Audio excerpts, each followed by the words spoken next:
وہ شان خلق دو عالم، درود ان پر سلام ان پر میرے مولا، یہ موقع دے کہ ختم الانبیاء دیکھوں۔ حضرت مولانا الیاس رحمۃ اللہ علیہ جو تبلیغی جماعت کے بانیوں میں سے تھے، ان کے دل میں بڑی فکر تھی کہ جب انگریز نے بر صغیر پر قبضہ کر لیا تو بہت دیہاتوں میں ارتداد پھیل گیا، مرتد ہونا شروع ہو گئے لوگ۔ یہ بہت فکر میں رہتے تھے کہ یہ مسلمانوں کو ہو کیا رہا ہے، کلمہ کلمے کا لفظ پڑھنا نہیں جانتے تھے، یعنی اتنی جہالت پھیل رہی تھی۔ مدارس ختم کر دیے تھے انگریز نے، سارے تباہ و برباد کر دیا تھا مدرسوں کو۔ تو یہ بہت فکر، یہ راتوں کو اٹھ کے پریشان، نیند اڑ جاتی تھی ان کی کہ بھئی کیا کروں میں۔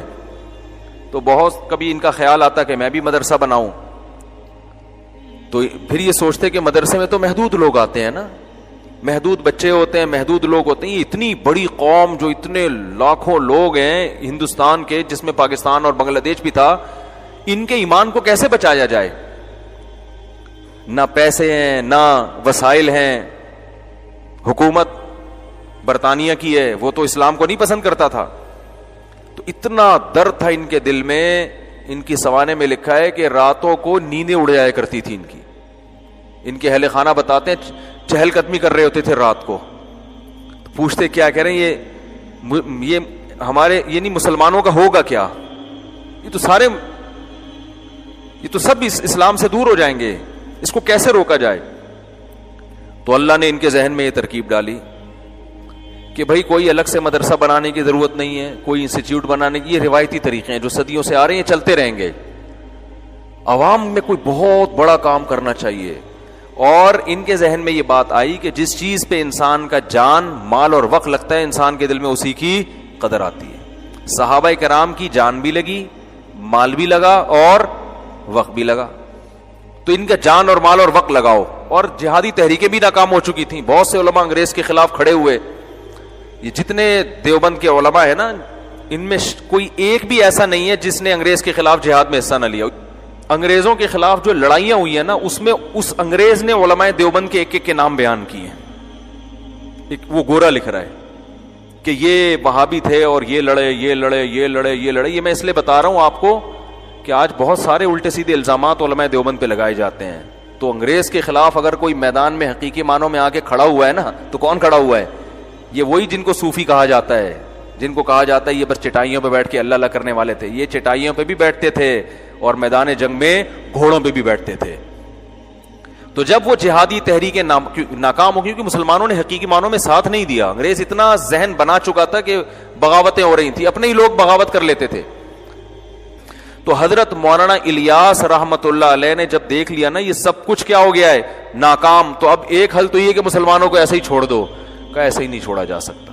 اتنا درد تھا، اتنی فکر تھی، راتوں کو اٹھ کے نیند خراب ہو جاتی تھی۔ اور ہماری نیند خراب ہوتی ہے، کوئی پیسے نہیں واپس کر رہا، کوئی مسئلہ ہے وہاں، کوئی جو ہے نا، ان کی نیندیں خراب کیوں ہو رہی ہیں کہ بھائی یہ بر صغیر کے مسلمان تو سارے کافر ہو جائیں گے، یہ تو اسلام سے دور ہو جائیں گے۔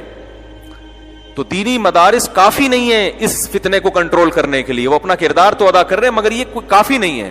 تو انہوں نے کیا کیا کہ لوگوں سے کہا، جا کے منتیں کی، دیہاتیوں کی، پاؤں پکڑے کہ بھائی کچھ وقت ماحول تبدیل کرو، اللہ کی راہ میں نکلو، کلمہ سیکھ لو، کچھ موٹی موٹی ایمان کی باتیں سیکھ لو۔ اور اس کا ایسی اللہ نے چونکہ اخلاص بہت تھا، ایسی برکت دی ہے کہ توقعات سے زیادہ اللہ نے اس کام کو مقبولیت ادا کی۔ پھر وہ پیش گوئی کیا کرتے تھے کہ ایک دن آئے گا ہماری جماعتیں امریکہ جا رہی ہوں گی۔ لوگ ہنستے تھے کہ یہ کیسی باتیں کر رہے ہیں، امریکہ جائیں گی جماعتیں، جاپان جائیں گی جماعتیں، پوری دنیا میں ایک تہلکہ۔ اس وقت اگر تبلیغی اجتماع ایک ہی جگہ ہو جائے نا سب کا، ابھی تو مختلف ٹکڑوں میں ہے نا، تو حج کے بعد دنیا کا سب سے بڑا اجتماع ہے یہ۔ حالانکہ نہ کوئی انٹرٹینمنٹ ہے، نہ لنگر تقسیم ہو رہا ہے، کچھ ہو رہا ہے، نہ کوئی ایئر کنڈیشن روم ہے، مٹی میں دریوں پہ لوگ بیٹھے ہوئے، اور وہ دریاں بھی اپنے گھر سے لے کر آ رہے ہیں۔ کمال ہو گیا بھائی۔ ابھی میں اجتماع میں گیا تھا نا، میں اجتماع میں گیا کراچی اجتماع میں، 2-4 بزرگ حضرات سے ملاقات، زیارت کی نیت سے گیا تھا۔ ہم تو چونکہ بزرگوں کو مانتے ہیں تو ہم سمجھتے ہیں کہ ان کی زیارت کرنے سے فائدہ ہوتا ہے۔ بہت سے لوگ بزرگ لیس ہو گئے ہیں، ٹھیک ہے نا، وہ کہتے ہیں سارے بزرگوں میں کیڑے نکال کے انہوں نے کوئی بزرگ بولو نا, چھوڑا ہی نہیں. وہ بزرگ ایسے, اس نے یہ کہا, اس نے یہ لکھا, اس نے یہ لکھا, اس نے یہ کیا. تو بزرگی مارکیٹ سے ان کی کیا ہو گئے ہیں, شارٹ ہو گئے. ہم لوگ کیا الحمدللہ بزرگ ہوتے ہیں, الحمدللہ ہم بزرگوں کی. تو میں گیا وہاں, کچھ تبلیغ کے اکابر تھے, ملاقات کا موقع مل گیا. تو میں جب ان کے پاس گیا تو بات جو کر رہا تھا وہ تو کھوپڑی سے نکلی گئی ہے. یہ واقعہ میں سنا کیوں رہا تھا, تو سارا صحبت پہ آ گیا. یہ واقعہ کیوں سنا رہا تھا میں؟ ہاں, وہ جو اب شکر ہے آ گیا دماغ میں. جب بھی دماغ کو کھوپڑی کا ہونا تو وہ ایک دم ایکٹیو ہو جاتا ہے. یہ میں نے تجربہ کر کے دیکھا. دماغ بولو گے, کھوپڑی بولو گے نا, ایک دم دماغ کی کھوپڑی گھوم جاتی ہے پھر. ٹھیک ہے نا, بھولی ہوئی باتیں یاد آتی ہیں. کھوپڑی کا لفظ میں اٹریکشن بہت ہے. تو میں جب ادھر گیا نا تو وہاں ایک دو بزرگوں سے زیارت ہوئی.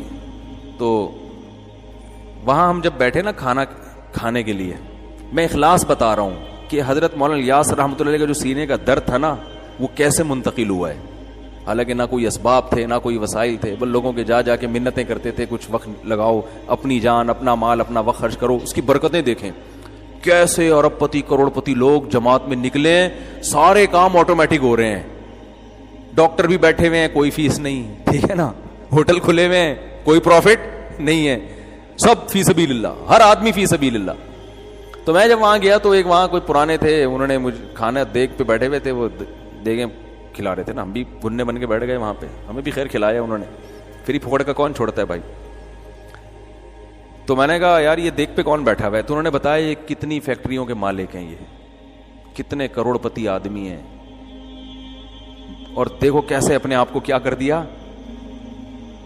مجھے تو کوئی دیگ پہ بٹھایا, میں تو کم از کم نہیں بیٹھوں گا, میں کھا لوں گا. یہ دیگ پہ مجھے کوئی تصویر کھینچ کے ڈال دے گا, مفتی صاحب کا بزنس ہے, کس کا, دیگوں کا. عجیب سا لگ رہا ہوتا ہے نا آدمی.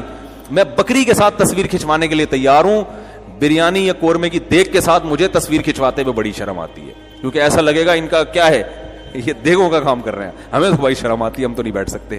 لیکن ان کا جگر ہے کہ نہیں ہے. دیکھو ایک کوئی دیگ کو کسی کا بزنس ہے وہ تو بیٹھ جائے گا نا, لیکن اگر کسی کا بزنس بہت اونچے لیول کا ہو, اس کو دیگ پہ بیٹھتے ہوئے شرم آئے گی. وہ تو کہے گا میں دیگ کا آرڈر تو کر دوں گا, لیکن میں دیگوں میں کھانا بانٹوں گا نہیں, اتنی نہیں ہو رہی. ہاں بس آرڈر, جیسے ہم بھی کبھی کبھار کسی کو کھلانا ہوتا ہے, دیگ کا آرڈر کر دیا, بھائی ادھر ہی بانٹ بوٹ کے آ جاؤ. دیگ پہ بیٹھتے ہوئے انسان کو شرم آتی ہے.